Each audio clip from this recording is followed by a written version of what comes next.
పూర్ణిమ prints ఆషాఢం sale flat 30 to 60% discount. ప్రతి 5,000 రూపాయల కొనుగోలుపై ఒక చీర ఉచితం. నచ్చిందా?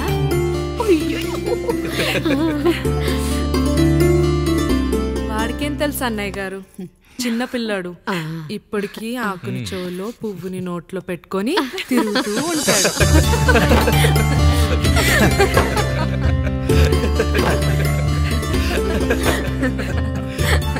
ఇంకంత శుభం అన్నమాట. ఇక తాంబూలాలవి మార్చుకుందాం. ఒక నిమిషం ఆగి, నేను చెప్పేది ఒకసారి నా మాట నేను ఒక్క క్షణం కూడా ఉండను. ప్లీజ్ అమ్మా శారదా, పెద్దవాళ్ళు వచ్చారమ్మా, మనల్ని చూస్తున్నారు. అమ్మాయికి పెళ్లి చూపురమ్మా. ఈ టైంలో నువ్వు ఇలా అలర్ట్ చేస్తే దాని జీవితం నాశనం అవుతుంది తల్లి. లోపలికెళ్ళు, తర్వాత మాట్లాడదాం. ఇక్కడ మీ కోడలు కాపురం కాలిపోతుంటే మీరు ఆ మంటల్లో మీ కూతురు పెళ్లికి కాఫీలు పెట్టిస్తున్నారా? ఈ ఇంట్లో నేను ఇంకొక క్షణం కూడా ఉండను. ఒక్క నిమిషం తల్లి, అసలు ఏం జరిగిందో నాకు చెప్పమ్మా. ఈయన మంచోడని 6 నెలల క్రితం నాకు పెళ్లి చేశారు. మొదట్లో బాగానే ఉన్నాడు, ఆ తర్వాత ఒక రోజు మందు కొట్టాడు. కొన్ని తాగింది దిగాక మంచోడుగా ఉంటాడు అనుకుంటే ఈ మధ్య చెడు తిరుగుళ్ళు తిరుగుతున్నాడు. ఊరవతల చిన్నిళ్ళు కూడా పెట్టేశాడు. మీరే చెప్పండి రాయుడు గారు, ఈ ఇంట్లో నేను ఉండాలా, వెళ్ళిపోవాలా, ఈయన్ని వదిలేయాలా, అక్కర్లేదా? వదిలేయాలమ్మా. వదిలేయాల్సింది నీ భర్తను కాదు, అతనిలోని లోపాలు. ఆశ్చర్యపోతున్నావు కదూ? ఒక మగాడి బాధ సాటి మగాడిగా నేను చెప్తానమ్మా. ఆడదాని ప్రేమ వెలిగించిన అగరొత్తి లాంటిది. ఒకడు వెలిగించగానే కొన్ని గంటల్లో బూడిదైపోతుంది. కానీ మగాడి ప్రేమ దీపం లాంటిది. తను కాలుతూ కూడా నలుగురిని వెలిగించుకుంటాడు. ఆ వెలుగులో ఆనందాన్ని వెతుక్కుంటాడు. చూడమ్మా శారద, నువ్వు కాకిలోని నలుపును చూస్తున్నావు, నేను దాని రెట్టలో తెలుపును చూస్తున్నాను. మొగడు మందు కొట్టొస్తే నిన్ను కొట్టలేదని సంతోషపడాలి గాని బాధపడకూడదమ్మా. ఇక చిన్నిల్లు సంగతి అంటావా? రుచిగా ఉందని లొట్టలేసుకుంటూ సగం తిన్న బిర్యానీలో కుక్క మూతి పెట్టిందని తెలిసాక దాన్ని పారేసుకుని ఆకలిని చంపుకోవడం కంటే నాకింది మనింటి కుక్కే కదా దాని మూతిపళ్ళు రాలగొట్టి ఇంట్లో కట్టేయాలి. నీ భర్త కూడా అలాంటి కుక్కలాంటి వాడేనమ్మా.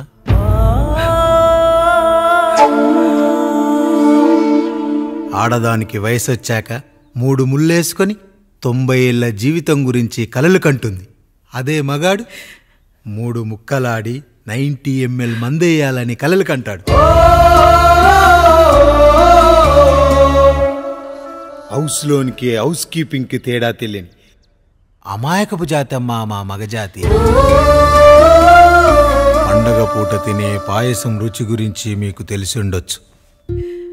కానీ గరళం కంటే చేదుగా ఉన్న బ్రాందీని కక్కలేక మింగలేక తాగే ఆ బాధ ఒక్క మగాళ్లకు మాత్రమే తెలుస్తుంది. కష్టాల్లో ఓదార్చిన మందును సుఖాల్లో మర్చిపోకూడదని తాగడమే కాని మాకు మాత్రం తాగాలని ఆశుంటుందా తల్లి? చివరిగా ఒక్క మాట, కష్టాలు పొంగల్లో మిరియాల్లా మనకే వస్తాయి, కానీ సంతోషాలు ఉప్మాలో జీడిపప్పులా పక్కనోడుతో ఉంటాయి.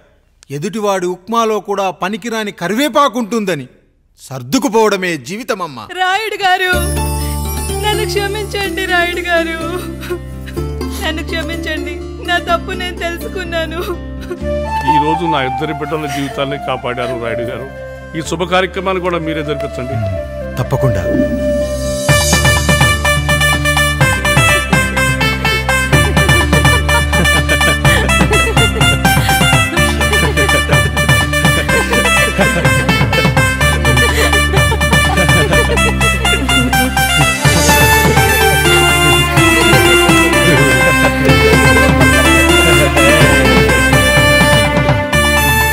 రాముడు, పండు, మీరు దీవించండి.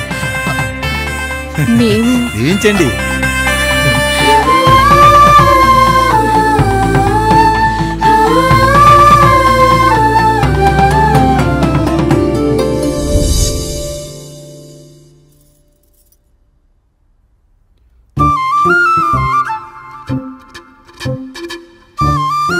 తింటారా? ఫస్ట్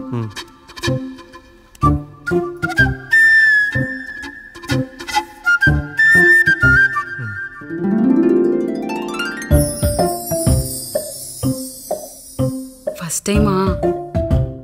అవును, మీకెలా తెలిసిపోయిందండి? అంటే మా బామ్మ చెప్పింది. శోభనం గదిలో అనుభవం మగాడైతే మామిడి పండు పిసుక్కొని తింటాడు, అదే లేనివాడైతే మీలా ఇలా అరటిపండు ఓపిగ్గా ఒలుచుకొని తింటాడు అని.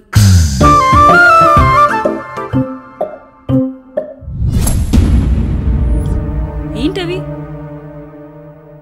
అవేంటో తెలీదా? ఫ్రెండ్స్కి పెళ్ళని చెప్తే హ్యాపీ బర్త్డే అనుకొని బెలూన్స్ ఇచ్చారు, ఫీల్ అవుతారు కదా అని 4 అక్కడ కట్టాను.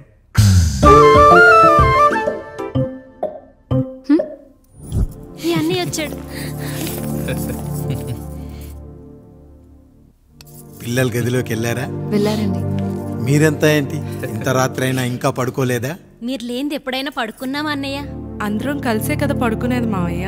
సరే సరే, అందరం పెద్దోడి గదిలో పడుకుందాం. ఈరోజు వాడి శోభనం కదా, అసలే కొత్త. పక్కనుంటే ధైర్యంగా ఉంటుంది. పక్క నుండి దగ్గరుండి జరిపిద్దాం, పదండి.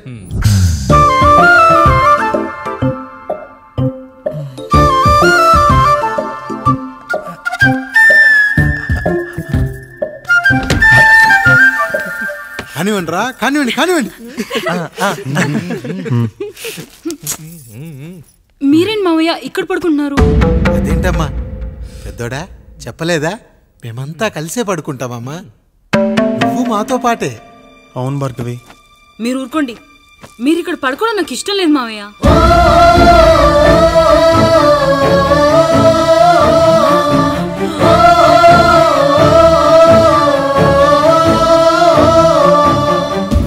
అదేంటమ్మా అలా అంటావు?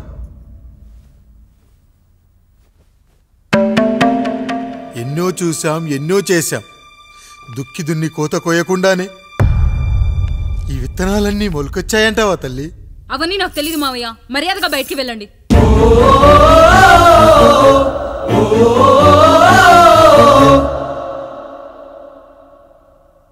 కనీసం ఆ మూలనైనా పడుకుంటామమ్మా.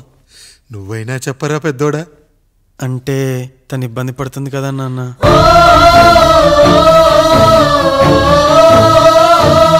నువ్వు కూడా ఏంట్రా, పిల్లలేదో ఆశపడుతున్నారమ్మా. ఒక్కసారి ఆలోచించమ్మా. మావయ్య మీరు బయటికి వెళ్తే మేము తలుపులేసుకుంటాం.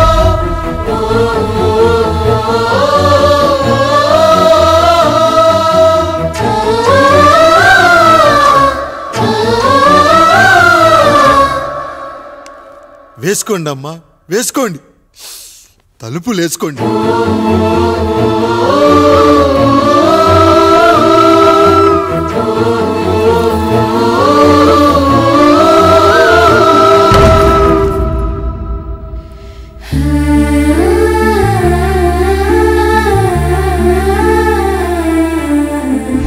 నాయుడు, బిడ్డలు జాగ్రత్త. ఈ రోజు నుంచి వీళ్ళంతా నీ తమ్ముళ్ళు చెల్లెళ్ళు కాదు, నీ బిడ్డలు.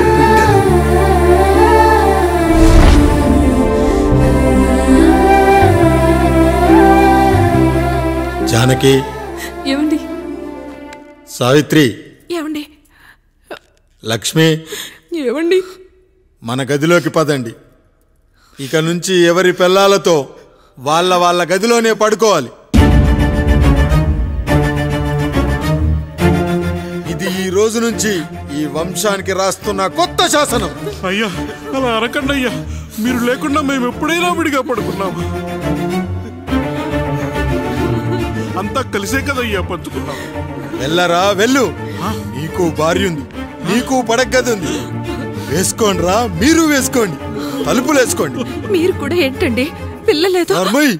చిన్న పిల్లల వాళ్ళని ఉయ్యాల్లో ఆడించేటప్పుడు పక్కనే ఈ నాన్న కావాలి, బడికెళ్ళేటప్పుడు పక్కనే ఈ నాన్న కావాలి, గుడికెళ్ళేటప్పుడు కూడా పక్కనే ఈ నాన్న కావాలి. కానీ శోభనం గదిలో మాత్రం పక్కనే ఉంటానంటే బరువయ్యాను జానకి, బరువయ్యాను.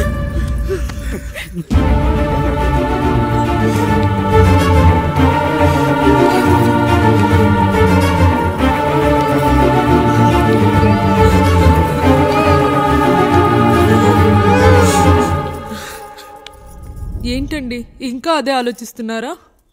ఎలా మర్చిపోగలను లక్ష్మి? జరిగిందేదో జరిగిపోయింది, మీరు బాధపడకండి. ఎంత మాట అన్నాడో చూసావా? నా భార్య ఇబ్బంది పడుతుంది, బయటికెళ్ళండి నాన్న అన్నాడు. వాణ్ణి ఎలా పెంచాను? చదువుకుంటే పై చదువులకు వాడు వేరే ఊరు వెళ్లాల్సి వస్తుందని చదివే మాన్పించేశాను. జ్వరం వస్తే ఆ మాత్రలు చేదుగా ఉంటాయని నేనే మింగాను. నోరు తెరిచి అమ్మ కావాలన్నప్పుడల్లా ఎంతమంది అమ్మల్ని ఇచ్చాను. నాన్న అన్న ప్రతిసారి నాన్నల్ని ఇవ్వలేకపోయానని వాడికి నా మీద కోపమో ఏమో జానకి. నిజమేనండి, మనమంతా ఇలా లేమే. మన కుటుంబానికి దిష్టి తగిలింది. మా నాన్న మరణంతో ఆస్తిపోయి తమ్ముళ్ళతో నడి రోడ్డున పడ్డప్పుడు ఇలాంటి కష్టాన్ని మొదటిసారి అనుభవించాను.